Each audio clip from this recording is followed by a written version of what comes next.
Igama uSenhlanhla Zimu weBhekuzizwe Media namhlanje njengeyintatheli size la esikoleni iMsimude High School njengoba sazi ukuthi kule ndawo kunezingqinamba zamanzi njengamanje sizoxoxisana ke nothisha omkhulu wesikole ukusasazise kabanzi ukuthi ngabe inkinga noma iziphi ingqinamba ababhekana nazo. Ngiyabingelela uthisha omkhulu. Ngibingelele ku intatheli lethu uMazimu.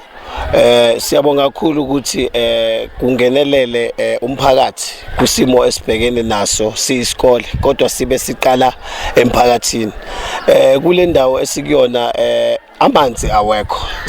Esikuzwayo ke na umphakathi awunawo amanzi aphelile awekho nje at all. Siyisikole ke siya affecteka ngalendlela ukuthi umnyango wezemfundo uthi amanzi mayengekho izingane azingagcinwa kuze kube isikhathi eside. Ishuthi isikole ngalawo mazwi kumele sisheshe siphume isikole. Uma sisheshe siphuma ke siya affecteka isikole ngoba kungenzeka singayiqedi isyllabus ngoba izingane shuthi zizofunda half day and awekho at all.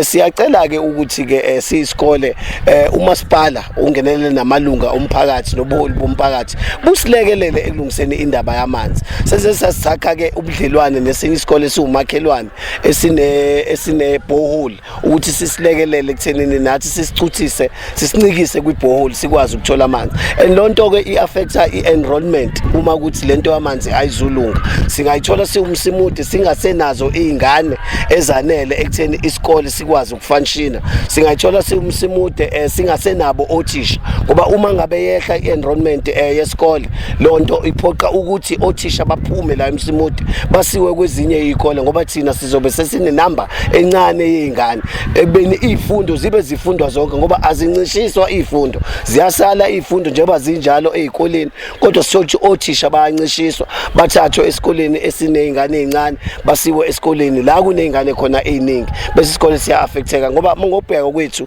akekho umzali ongathanda ukuthi ingane yakhe iyofunda endaweni engenawo amanzi. Akekho noyedwa. Lonto ke ingalimaza ienrollment yethu siwumsimude and kuyimanje kuzongena ubusika asazi ukuthi somisa kanjani. Siyacela nje ubuholi bendawo bubambisene nomasipala busilekelele siyisikole ekutheni kubonakala ukuthi amanzi siyasizakala kuwona. Ile nkinga esibhekene nayo Mazimu. Siyabonga kakhulu. Siyabonga kakhulu Mazimu, siyabonga nemedia ukuthi ivele izosilekelela ngenkinga esibhekene nayo. Yebo. Cha angibonge Mambhodwe. Igama lami ngoSibusiso ngoRichard Ntuli lapha ngikhansela lapha ewadini.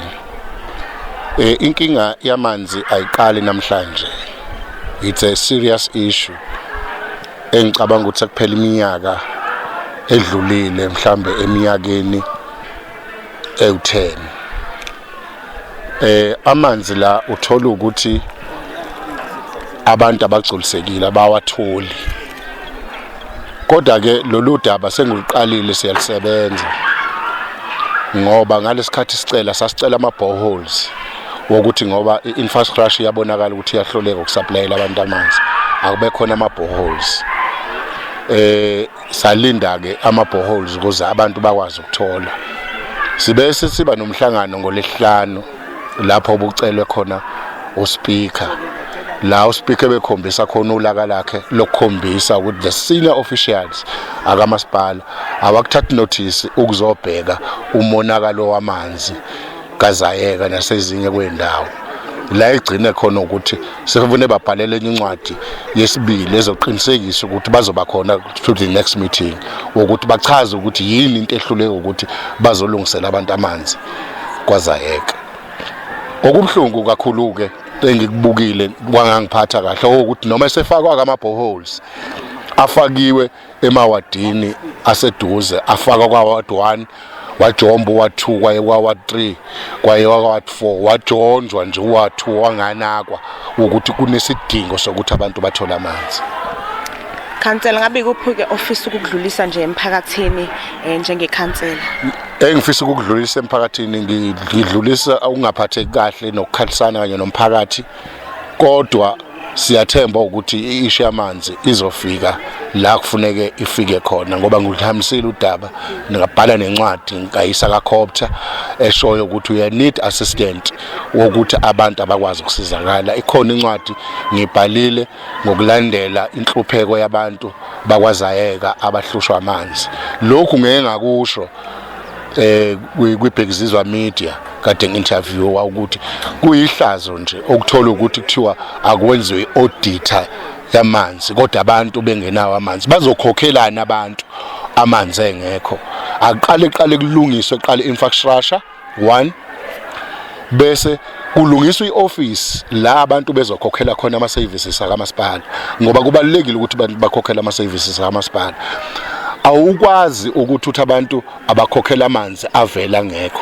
Akuhlaliwe phansi nomphakathi kubonakale umonakalo ukuthi ungakuphi kulungiswe lo monakalo. Abantu bacelelwe iamnesty selivuliwe ioffice selfanishini abantu bakwazi ukukhokhela ama services ukuze impilo ikwazi ukuqhubeka. Njengamanje njoba ngila okungiphatha kabuhlungu ukuthi abantu abanamanzi ibona abakhuluma kakhulu benza ukuthi umphakathi wakazake ugcinisa uthukuthela. Umuntu owazi kahle ukuthi unamanzi akabe nendlela yokuthi izinto zilungiswa kanjani nokuthi ikhansela litshele phela khansela sinenkinga la musukuvela udlule ushiya ikhansela ngemuva ngoba lokho kwenza ukuthi intuthuko yomphakathi ileke ingahambi ngendlela.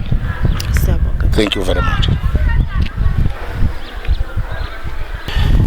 Ikhona ngempela inkinga yamanzi la ekakhulukazi iyahlupha ezikoleni akufundeki kahle nabazali abanye sebeyayikhipha ingane zabo ngenxa ukuthi amanzi awekho ezikoleni ukusebenza kothisha nje akukho right kuzona zonke ibhekizizo kanye nomsimundi bese kuphinda kuba umphakathi awunawo amanzi uhlezi ukhala kuthina uthi asisenze imizamo ngoba amanzi awekho.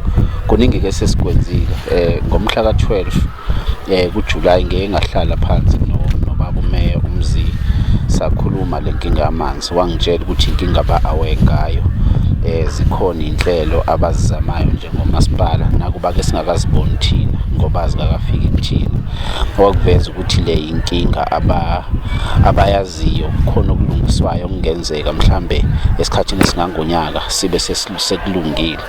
Ngabe ke senicela ke mina ukuthi if kukhona inkinga abayaziyo njengohulumeni abenze sure ukuthi everyday ama-waterkan ayafika. Lokho ke okungenzeki njengamanje nje kunemizi la eshonelwe eMthathu esigodini amanzi awekho akusebenzeki ngempela kugcina kuyi-challenge enkulu. Enye into ke esiyenzile si-traditional council khona isiphethu esizamile ukusilungisa ukuthi abantu mhlawumbe babe bencinda khona kodwa nje siyacela ukuthi uhulumeni angenelele ekutheni ilungiswe le nkinga ngoba akuphileki amanzi engekho. Ngabe khona bamduna mhlambe emphakathini enikhambisayo noma amazwi eniwatshela umphakathi ukuthi nomphakathi sesila nodaba lokulungisa amanzi noma abantu babona nje sekufika ama-waterkan noma khona indlela enimemezela ngazo ukuthi umphakathi siphezu kwalo udaba lamanzi ukuze umphakathi mhlambe wehlise igwemu ngoba sike sibone ukuthi impela le ndaba yamanzi ayuphasi kahle umphakathi. Mina angifuni ukukhuluma iphutha akukho la ngeke ngabiza khona umphakathi ngu-inform kodwa umuntu ka-inform la kuma social media ukuthi inenzakalayo into enza ukuthi ngingawubizi ngiyasaba ukubiza abantu ingekho isolution enkingeni endala esineminyaka ngaphezulu kwa5 years then mangibiza abantu ingekho isolution engiyitholayo eminyangweni efanele ngizothini kubona inkinga yami ukuthi nje angiqale kutholakale isolution yale nkinga then bese sikwazi ukuthi sitshele umphakathi ukuthi inkinga isicazulelekile. Siyabonga.